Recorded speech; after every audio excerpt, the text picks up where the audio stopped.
Postavljam vam tole samo refleksivno raziskovalno nalogo. Dajte enkrat vi kot novinari raziskati autorefleksivno, kako novinari percepirajo določene zgodbe. Ne? Zakaj so se novinari ali pa urednik odločili, da je zdaj Zoran Janković prvi politični komentator v državi, ljubljanski župan? Naj mi nekdo to pojasni. Naj mi nekdo pojasni, kako je politični komentator in po kakšni logiki predsednik Zbora za republiko. A so vsi drugi politični komentatorji tisti večer bili zasedeni? Malo verjetno. Kaj vam želim povedati? Ne želim vam povedati, da so neki politični, nevidne politične roke sodelovali pri tem, da je mogoče Pop TV rekla, bomo pa iskali nekega liderja na levici in bo to Zoran Janković, pa bomo iskali nekega civilnega liderja na desnici, pa bo to Gregor Virant. Ne gre za to po mojem, da gre za politične pritiske. Gre za to, da novinari največkrat, mislim, ta razlaga je malo prekratka, gre za to, da novinari delujejo očitno, ali pa uredniki medijske hiše, delujejo na ta način, da preračunavajo politične učinke. Se pravi, očitno v njihovi glavi nekako predstavlja Zoran Janković neko pomembno politično figuro v prihodnosti, zato jo interpelirajo v političnega komentatorja par excellence. To je en primer. Drug primer. Naj mi nekdo končno pojasni, kakšno vlogo ima recimo nekdo po imenu Matej Makarovič v tej medijski krajini, zakaj pa ne vladno, medijski krajini.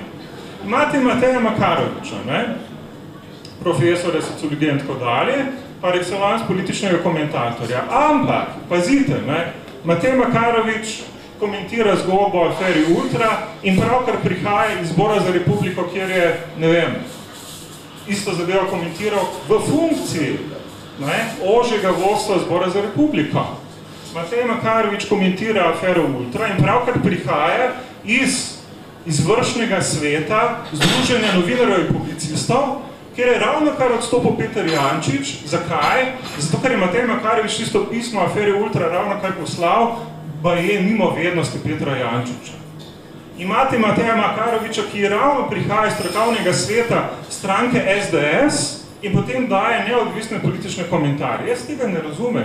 Nič narobe s tem, da je Matej Makarovič politični komentator, zelo veliko pa je narobe s tem, da v vseh teh funkcijah, ključno za politično, ključno s tem, da je član stranke SDS nastopa kot neodvisni politični komentator in nihče tega niti z besedico nikoli in nikdar ne omeni, kot da je nepomembno. V teh različnih funkcijah lahko daje seveda številne različne izjave, lahko celo takšne, ker komentira tisto, kar je ravno kar izrekel v funkciji člana Zbora republiko ali člana Združenja novinarjev in publicistov in tako dalje. Skratka, teh kriterijev novinarjev jaz ne razumem. Jaz se bojim, da bo prišlo do uravnoteženja uredništva, to pomeni, da bo spet prišlo do malo domenjav, koliko že ne prihaja in tako naprej, da se bodo stvari kadrovsko porihtale, zakon pa bo še počakal mogoče na boljši čas. In tu je nekako problem. Mediji, kritična javnost in tako naprej bi morali pritisniti, da se radikalno pomete z starim medijskim zakonom. Namreč, če ne že zaradi čisto pragmatične računice, ko imaš moč, ko delaš zakon, ne moreš delati za takrat, ko ne boš imel moči. Ker liberalni demokrati tega niso nikoli dojeli, Janša je to seveda še manj dojel. Ni nujno, da se ta napaka nekako ponavlja. Je pomembno tudi pogledati nas, kdo govori, iz kakšnih perspektiv govori in meni se zdi, da je najbolj pomembno, da o tem govorijo novinarji, tisti, ki ustvarjajo medije, ker zanesljivo imajo nek poseben in avtentičen pogled na to. In pri tem bi potem naprej rekla, ko govorimo o političnih pritiskih, kdo je subjekt in kdo je objekt. Ne morem se strinjati s tem, da si novinari prilastijo samo pozicijo objekta. Z svojo izobrazbo in pozicijo v družbi bi pričakovala od njih nekaj več kot to. Na to bi pa nadaljevala in rekla, da obdobje Janševe vlade je pokazalo neke cikle.